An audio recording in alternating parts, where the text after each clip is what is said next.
kita berada di Labuan Bajo. Baru saja Bapak Presiden mengunjungi salah satu lokasi pengembangan pariwisata di Labuan Bajo, yaitu Puncak Waringin. Puncak Waringin ini bangunan yang sangat khas, dibangun oleh Kementerian PUPR melalui Direktorat Jenderal Cipta Karya. Ini seperti ini nantinya, di mana tadi hasil kunjungan sebagian sudah selesai untuk tahap 1 dan akan insya Allah mulai bulan Februari Maret ini akan dilanjutkan untuk tahap 2. Apa fungsi dari bangunan Puncak Waringin ini? Pertama, dia lokasinya tinggi sehingga lokasinya sangat strategis untuk bisa melihat ke pelabuhan dan kawasan Teluk dan Pulau Bajo, di mana di situ akan ada semacam viewing deck dan juga merupakan pusat cenderamata. Tetapi yang lebih penting lagi, oleh Kementerian Pariwisata itu akan menjadi bangunan yang menjadi kreatif hub untuk mengembangkan pariwisata melalui pelatihan-pelatihan bagi masyarakat seperti misalnya kerajinan tangan, fotografi, tenun, dan sebagainya. Ada kurang lebih 10 sektor yang sudah diidentifikasi akan dilatih sehingga pariwisata di Labuan Bajo itu menjadi terdukung oleh adanya hasil-hasil kreatif dari masyarakat.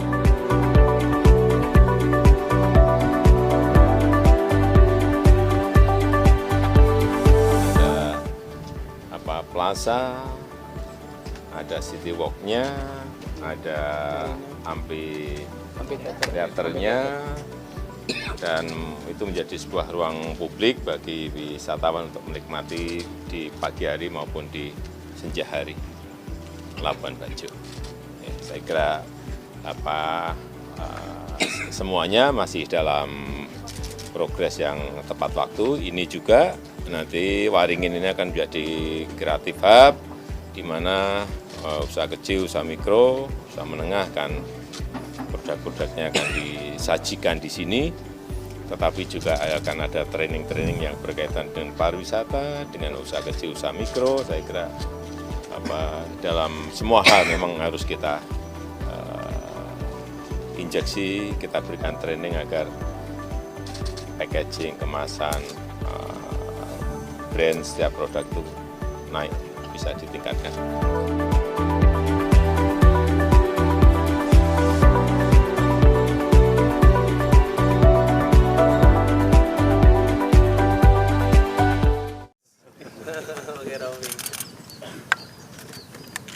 Gimana Pak hasil ratas? Ya, ini rapat koordinasi antara kementerian dan lembaga terkait termasuk dengan provinsi dan dengan kabupaten. Ini sebuah pekerjaan yang besar yang harus kita selesaikan akhir tahun ini, yaitu memperbaiki produk yang ada di sini.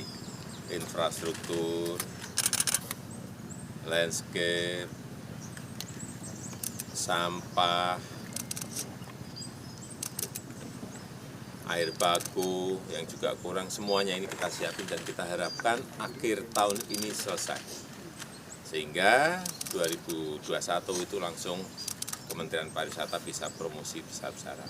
Tetapi yang paling penting juga bahwa kita ingin mempersiapkan Labuan Bajo ini untuk G20 di 2023 dan ASEAN Summit di 2023. Sehingga dalam rangka persiapan ke sana pun ini mulai direncanakan, disiapkan mulai dari sekarang. Pak, tadi kan terkait rapatnya membicarakan juga pengelolaan sampah Pak di Labuan Bajo. Hasil rapatnya seperti apa Pak untuk pengelolaan sampah? Jadi dua, sampah yang ada di laut dan sampah yang ada di darat. Yang ada di laut tadi sudah diputuskan, kita akan kirim di sini kapal untuk membersihkan, dan mulai Februari nanti kita juga akan bergerak ke bawah laut untuk mengambil sampah. Meskipun belum banyak, tapi harus dimulai, jangan sampai ada sampah di Labuan Bajo. Yang di darat nanti Kementerian PU akan mempersiapkan incinerator dan juga tempat pembuangan sampah akhirnya. Dan juga yang paling penting lagi juga pendidikan masyarakat mengenai budaya sampah. Labuan Bajo kan dipersiapkan untuk destinasi premium Pak. Yang kriteria premium itu akan jadi seperti apa? Ya artinya kita harapkan ada diferensiasi dengan tempat-tempat yang lain. Kita harapkan di sini belanjanya lebih besar, stay-nya lebih, tinggalnya lebih lama. Kita harapkan itu. Jadi artinya bukan jumlah turisnya, tetapi spendingnya, belanjanya yang lebih banyak. Kira-kira itu. Dan kita harapkan nanti juga awal tahun ini kan bandara, terminalnya diperlebar dan diperbaiki, runway-nya juga diperpanjang. Karena nanti akan ini akhir tahun nanti itu semuanya selesai, insya Allah tinggal masuk ke promosi. Artinya step-step itu kita lakukan, memperbaiki produk secara total, kemudian nanti baru masuk ke promosi. Tadi Bapak bilang bahwa di pemilik hotel sendiri mengeluhkan soal ketersediaan air bersih, apalagi masyarakat, Pak. Untuk Sudah. menambah itu, Sudah, apa jadi yang akan dilakukan? sudah akan ditambah 100 ml per detik. Sudah ada tambahan gede nanti. Ini sedang disiapkan juga oleh Kementerian PU.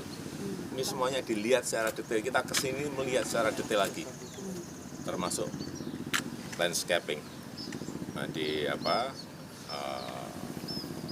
landscape di pulau maupun landscape yang ada di daratan di sini semuanya ditanami flamboyan, tabebuya dan bougainville.